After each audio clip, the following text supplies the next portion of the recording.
This movie is so criminally overlooked, I almost find it offensive.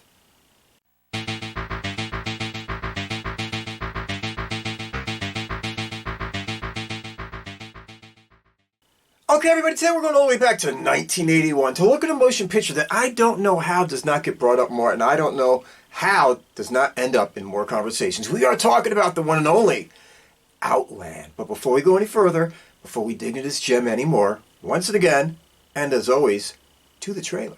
In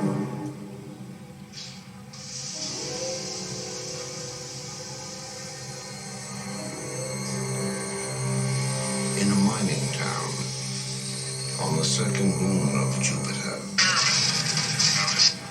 something deadly is happening.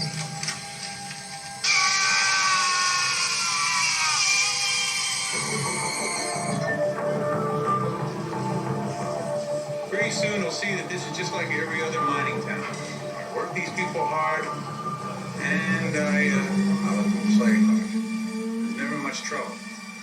We're all professionals. I'm sure we are. We've only been here 2 weeks. It'll get better, I promise. I got nothing more on that incident in the mine yesterday. It looks like some guy just went wacko. It happens here. How often? I don't know. It just happens here. Why? I'm not a psychiatrist. I can't tell you why. Some people just can't take it here after a while. What's that guy think he's doing? No way it could have been homicide. Had to have been suicide. 28 in the last 6 months. Did you do autopsy? No. Then how do you know it was a suicide? There's no other explanation. When a person exposes himself to zero pressure atmosphere, there isn't a whole lot left to inspect. Something's there, isn't it? Maybe. Try and meddle. I want you to know what you're meddling with. How do you leave? I'm dealing with grown-ups here. Bingo. Marshal, you're dead. If you're the kind of guy you're supposed to be, you wouldn't stick around. That's why they sent you here. Maybe they made a mistake.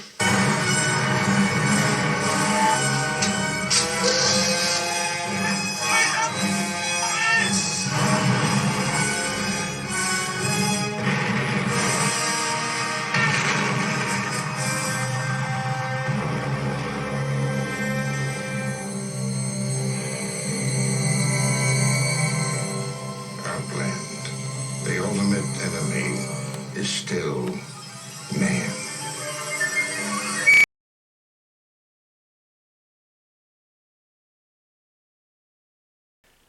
Okay, this motion picture is directed by Peter Hyams, whatever. I can never pronounce it right. I'm not even going to try now. Anyway, he's done a ton of stuff that we know and actually love.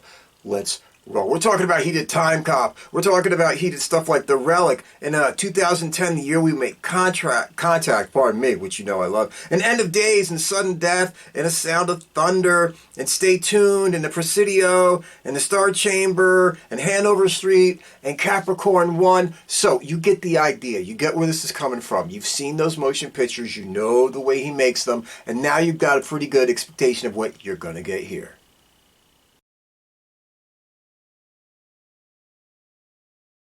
Okay, everybody, the cast in this thing is just outstanding and loaded. So we are going to fly through it and go by the numbers. Playing Marshal O'Neill, the one and only Sean Connery. Yup, we're talking The Rock. We're talking Rising Sun and The Untouchables and Highlander and Medicine Man and Meteor and Robin and Marian and Zardos and A Bridge Too Far and The Presidio and Entrap Me. And of course, he is James friggin' Bond. And playing Sheppard, you got Peter Boyle. Taxi Driver, Red Heat, Joe, The Candidate, Young Frankenstein, Fist, Hardcore, Johnny Dangerously, Red Heat, and of course, everybody loves Raymond. He played the dad, remember? And then you got Francis Sternhagen as Dr. Lazarus, Doc Hollywood, The Mist, Misery, Raising Cain, Starting Over, not TV, The Doctors, Another World, Spencer, Golden Years, Cheers, ER, The Closer. You got James Sikking playing Montone. Montone. He played in Star Trek 3 and The Star Chamber and Ordinary People, The Electric Horseman, and he was on TV, much bigger on TV. Doogie Howser, Hill Street Blues, Brooklyn South, Hunter, Charlie's Angels, Eight is Enough. You got Steven Berkoff playing Sagan, who's played a bad guy in a million things. Beverly Hills Cop, Octopussy, Clockwork Orange, Rambo First Blood Part 2, McVicker, The Passenger, Under the Cherry Moon, Absolute Beginners, and other faces pop up. You know, John Ratzenberger from Cheers, and you got Clarke Peters from The Wire and The Divide. So, as I said, this cast, it's just top-loaded all the way. It is what it is. Okay, everybody, the story in this is kind of long, kind of complicated, but we're going to go as quick as we can so we can keep it short, keep it fast, keep it entertaining, keep it moving, and so that we can get to where we usually spend the most time, the summation. This motion picture starts out on the moon of Io. It's one of the moons that goes around Jupiter, where there's a mining facility, okay? One of the miners, has a complete bug out. He starts seeing spiders all over himself. He's flipping out. He's screaming at people to help him. Everybody thinks he's playing a joke. He's not. As it is, he loses his shit, pulls the plug on his gear, his mask, his, helmet, whatever the hell you want to call it, and he basically explodes inside his suit. That's not nice, but it is what it is. Cut to the inside, you find out that we got this Marshal O'Neill, and he's new to this facility. He's a marshal. He's got some deputies that he's going to wind up just getting to know, and his job is to keep shit under control with all these thousands of miners living in the middle of nowhere on the moon of Io. Anyway, you get to meet his wife, you get to meet his kid. You find out the wife ain't too happy to be there, simply because she's been going from mining facility to mining facility in the middle of nowhere. Their child has never been on Earth. He's never smelled real air in his life. He's never seen the real sun in his life. And this shit's kind of wearing a little bit thin. Next thing you know, you see some footage of some shady characters dealing drugs around the facility. Cut to the marshal in a meeting where he gets to meet all the people that are in charge of all the departments, including the general manager who runs the whole show. Marshal says, "Hey, what's up, people? Here to do my job." General manager says, "Hey, we work hard, we play hard. If my people party a bit, you got to learn to back off, son. You see what I'm saying?" Well, the marshal's like, who the hell does this asshole think he is? But one of the deputies says, "Hey, man, it's just the way he is. You just got to learn to roll with it." And he's like, "That's the most ignorant shit I've ever seen in my life." Take it from there. Next thing you know, another worker, he goes crazy. He goes into an elevator, and without his suit, obviously, he exposes himself to the outside elements, and he detonates internally. Whoa! Marshal can't believe this shit just happened again. Turns around, finds out, gets a video call. Well, it's a message on his video machine, I should say. And it's his wife saying, "Hey, by the way, I left you. Me and the kid, we just took a shuttle. We're going off. We're done. I don't want to be here no more. I love you, but I just can't take this kind of living anymore. Please, please change your mind and leave this kind of work. I got to get out of here. I'm taking the baby with me, and, well, hey, tough shit, Charlie." He's obviously disturbed. He's distressed. He's heartbroken. He can't believe his wife left him, took his baby, all that other shit. Meanwhile, he goes and he does a little bit of investigative work. He goes to the marshals and says, "Have you guys been doing any work on this guy who just toasted himself in an elevator?" They say, "It's a suicide." He's like, "Did he leave a note?" And they're like, "No." He's like, "Well, how the fuck you know it's a suicide?" And they're like, "Well, shit happens. Hey, it is what it is." Then the marshal goes down and he sees the doctor. He's not a very happy human being, kind of miserable. But he has a meeting with her and he says, "Hey, what's going on with the autopsy with these dudes? I want to know what's going on with these human beings." She says, "We don't do autopsies here. When these things go wrong, we just take the bodies, ship them out. The company doesn't want autopsies." He's like, "Well, that's not the way to do things." Then he says to her, "Hey, I want to know how many of these suicides you got going on lately, because this is a little bit, I don't know, making me wonder." Anyway, you get to see another drug dealer take place, and then another wild scene happens where another one of the workers, after getting toasted up on the drugs from the scene that you just seen, he goes crazy. They got a lot of hookers on this place, by the way, to keep the boys under control. And while he's in a room with the hooker, he is losing his shit. He's going crazy in there. He's punched her, he beat her, he's got a knife. He's not a nice guy. Anyway, the marshal shows up and says, "Hey, man, to his deputy, you go into the air vent. I'm going to come through the front door. We're going to try to get this guy." He goes into the front door and says to the guy, "I'm not going to hurt you. Just surrender peacefully." But the marshal goes in, the deputy goes in to the air vent and blasts this guy into a million pieces. The marshal's not too happy about it, but it is what it is. Next thing you know, the doc goes down the medical ward with the hooker in tow, and they're running past on her to check her out. She's got a broken nose and some other stuff. Is what it is. Anyway, the doc says, hey, I've been doing some research.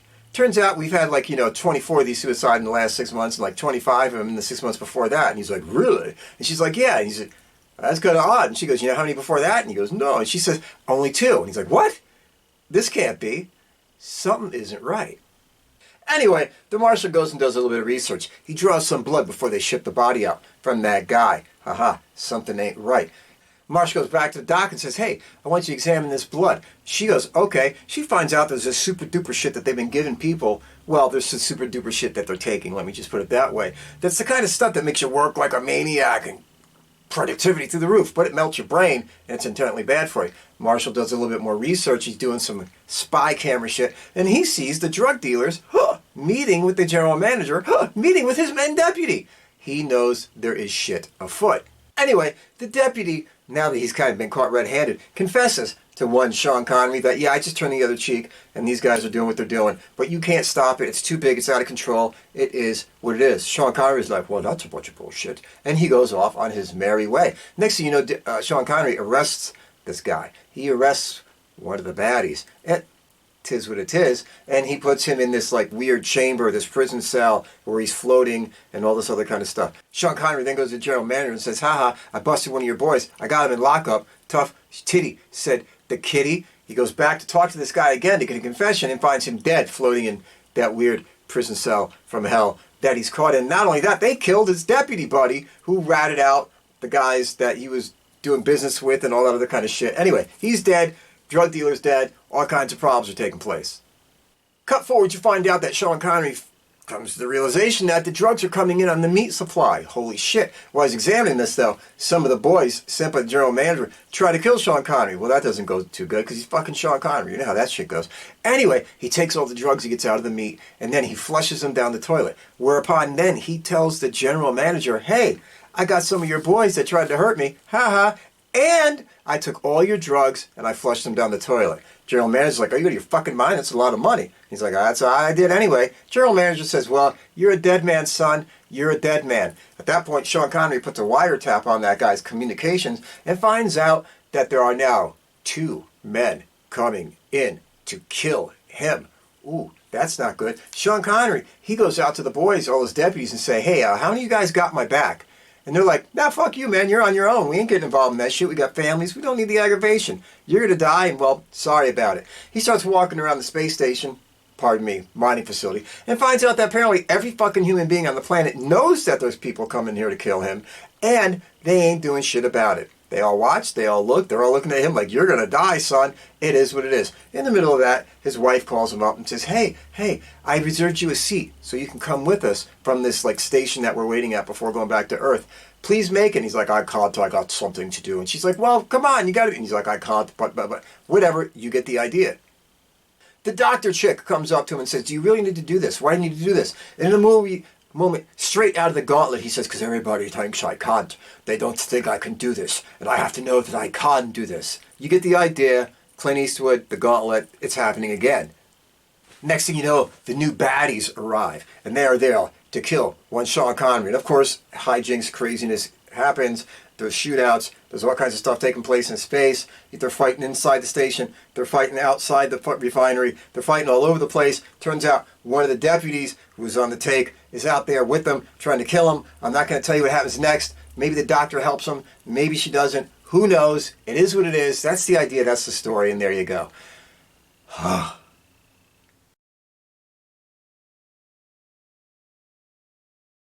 Okay, everybody. Does Outland work? Yes! Yes, Outland works. And it bothers me that a lot of people don't realize it or know it enough. It seems to get just lost in the Connery catalog. Everybody's like The Rock or The Untouchables and all the Bond flicks and shit. And they very rarely bring up Outland. And they should bring it up more because this is an excellent motion picture. A few flaws. We'll get there. But excellent nonetheless. But let's get the big 3 out of the way. The directing, it's great. You know how Hyams, whatever the hell his name is, does a motion picture. He has a pace and a look and a style. If you've seen 2010, if you've seen stuff like Capricorn 1 in the Relic, you get where this thing is going. It's that kind of a motion picture. It's deliberate. It's paced at a certain speed. Nothing too fast. Nothing too slow. And Hyams has a thing in his motion pictures. He likes stuff a little bit dark. You know what I mean? He likes the pacing and the lighting and everything just to be a little bit dark, which adds to a vibe. So the directing is excellent. Couldn't ask for better. It is what it is. The writing! Okay, there might be a couple little flaws in the story here or there, but the dialogue is excellent. The overall arc of the story is really good. So the writing, I have no complaints with. None. Well, maybe a couple little ones, but we'll get there. In the acting, this cast nails it. Everybody in this cast nails it. Sean Connery is perfect as the Marshal. James Sikking is great as the deputy. Peter Boyle is just amazing as the prick that he is in this motion picture. He really is. He is so far removed from the Everybody Loves Raymond dad that you could ever picture. He is just spot on in this motion picture. And Sternhagen, great as Dr. Lazarus. Perfect, spot on delivery, everything. So the cast in this motion picture delivers, knocks it out of the park. I don't give a shit if you don't like the motion picture. I'm telling you, you cannot down the cast or the acting in this motion picture. All right, everybody, let's get back to it. Why does this motion picture work? Simply because it's a good flick to watch. It keeps you entertained. There's enough suspense and enough action to keep it rolling.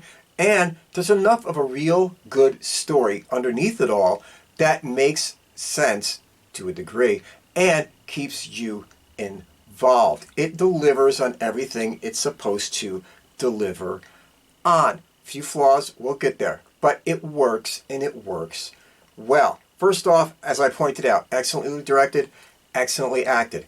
It is completely entertaining to see a motion picture that takes the subject of space instead of using it as this like hackneyed, laser guns and blasters and all that kind of shit type of thing. It makes you feel like you're still on the real world. This motion picture could have taken place on an oil refinery in the Atlantic in modern day, and it would have worked just the same. Nothing would have had to have been changed. You could have just put it in that environment, and it would have been the same motion picture. And it's nice to have a motion picture that takes place in space, in the future, in sci-fi, where you can say it didn't need to be here. This could work anywhere, any place, at any time. You could put it in modern day, and it would just function the same. So there's that believability and reliability of tone that is in the motion picture. Number two, I have said a million times, this is, if they would have put a few Weyland-Yutani signature pieces or logos around that set, this would have been the perfect prequel to the original Alien. They're pulling all that refinery and the ore and all this other kind of shit, and you're always like, wow, I wonder where they got that from. This is the motion picture that would have shown you that. It has that vibe, it has that feel, and everything leading into it is spot on. It shows you the big corporation and how there's all this shit going on and all that. It shows you all that. It really would have been great if it was a prequel to that whole thing, but it wasn't. It's its own flick, and God love it as it is. Also, the thing that's fun is that Sean Connery is a human being. Yes, he beats some guys up at points, but he gets his ass kicked a couple times too. He's not a machine. He's not a robot. He's not James Bond. He's not John Rambo. There's times he asks for help. He goes to people and says, man, I'm in some shit right here. And everybody lets him down. But because he acts like a man, he says, I'm going to do my job anyway. And he does it, even though the odds are against him, even though he gets hurt, even though he gets beat up. He does what he's supposed to do, and he goes out there and takes on the bad guys because it's the right thing to do. And like I said earlier, there is throwbacks completely to the Gauntlet with Clint Eastwood in this motion picture. Clearly, and there's a speech in the Gauntlet where basically Eastwood is talking to Locke, and he's sitting on the bed telling her why he has to do this and why he can't walk away. That scene is duplicated in this motion picture. Duplicated on a handball court between Sean Connery and Dr. Lazarus. And he's basically saying, nobody thinks I can do this. I was put here because they think I'm just a run-of-the-mill shit fucking Marshal, and I wouldn't upset their apple cart, and I'm going to prove them wrong. It's the same goddamn speech as happened in the fucking Gauntlet. And it is here again. So you had that kind of human drama going on. Of course, you got the human drama of his wife leaving him, taking the kid. You're like, God damn, that's cold. When I watched this with my wife said, I get her point. And I'm looking at her, and she's looking at me, and I'm like, wait a minute. But because there's some validity to each angle, the human drama is more entertaining and more relatable and more understanding. So you have that. Now, are there a few problems with this motion picture? Yeah, there's things, like when the shit's hitting the fan, everybody on this fucking goddamn refinery knew something was going to happen to him, and nobody stood up. Everybody knew the guys were coming to kill him. Everybody in the bars, everybody. And nobody stood up. Nobody said anything.